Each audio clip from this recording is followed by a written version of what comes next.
Hey, good morning. It's June 30th, and it is about 6 a.m. Heading out to do a little fishing. We're going to start a new series. So, for years, I've been a broker, real estate broker in the state of Utah. I moved to Idaho about a year ago.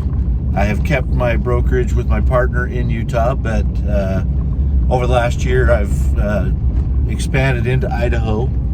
And what I found is a lot of the clientele that we're working with or that are heading this way to Idaho are kind of looking for the off-grid, hobby farm, homesteading type lifestyle that comes with living in Idaho.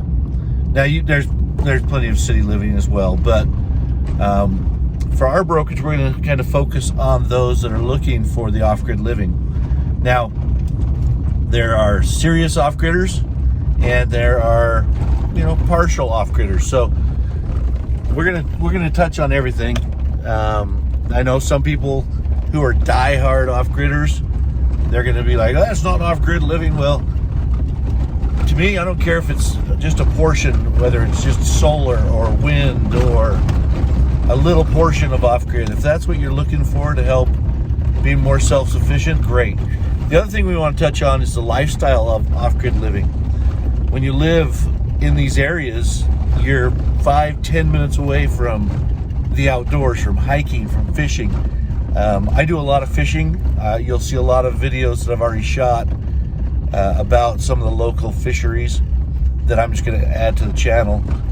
But that's part of the off-grid lifestyle.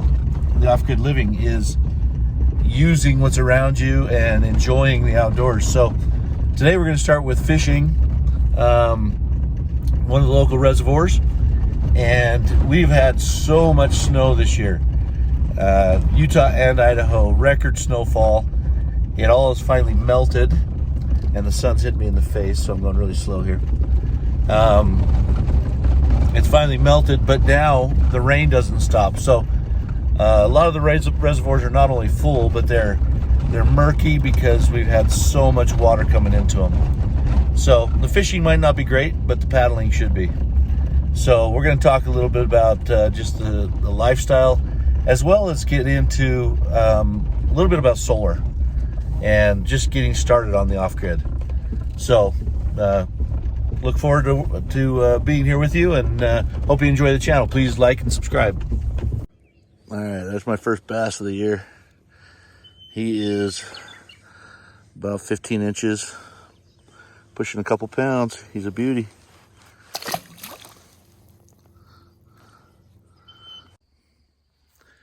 So as I've mentioned in the video prior, we moved here about a year ago, and one of the first things that we were trying to do was to establish our solar, determine where we wanted it, how we wanted it mounted, all those little issues. I'm going to turn the camera around and show you kind of the situation we have. So our home is set on a hill. The driveway comes down like this, set on a hill. And so we wanted to use the hill as part of the setting, not only to kind of hide the solar, but to give it the right angle towards the sun.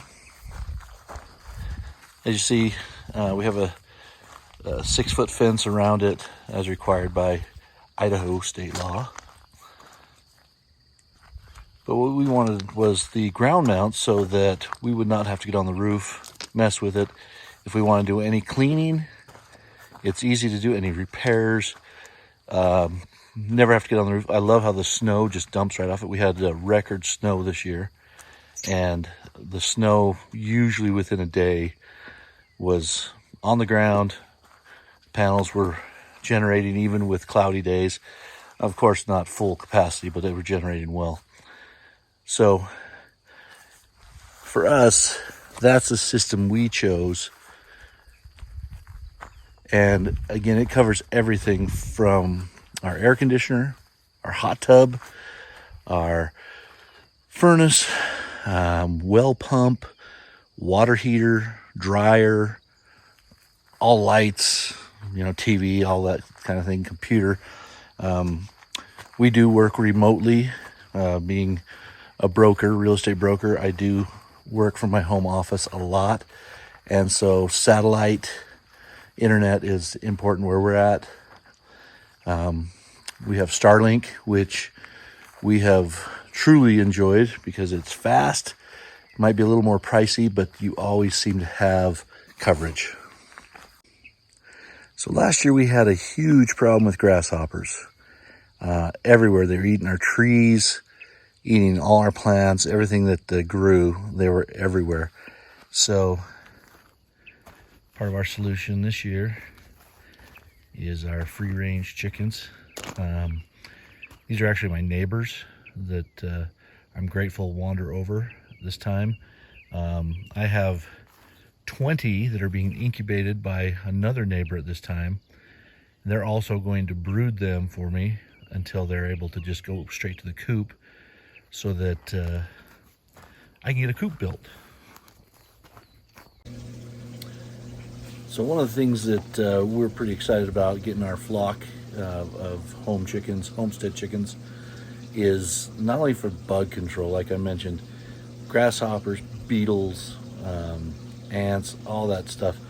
The last couple of years, with all the water, southern Idaho, northern Utah, this area has got tremendous amounts of snow during the winter, record-breaking snow.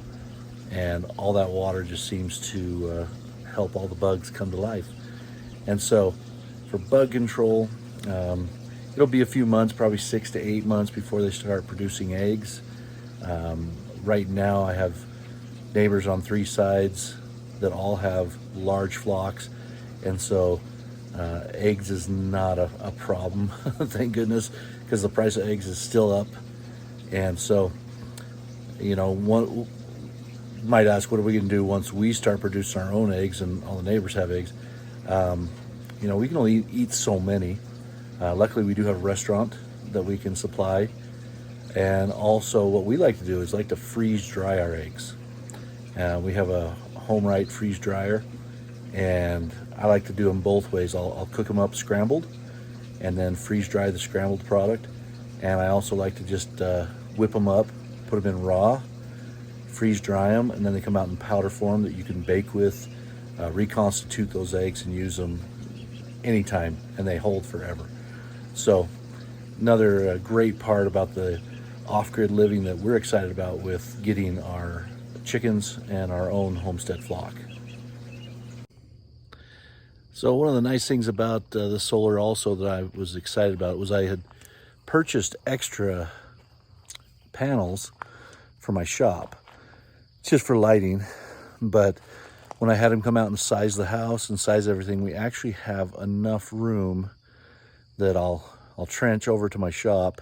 I'm going to flip the camera. I'm going to trench over to the shop, and I will run power from our panel system over to the shop so that I will have enough for lights, welder, and my compressor, and fix the shop up how I want with enough power to take care of it.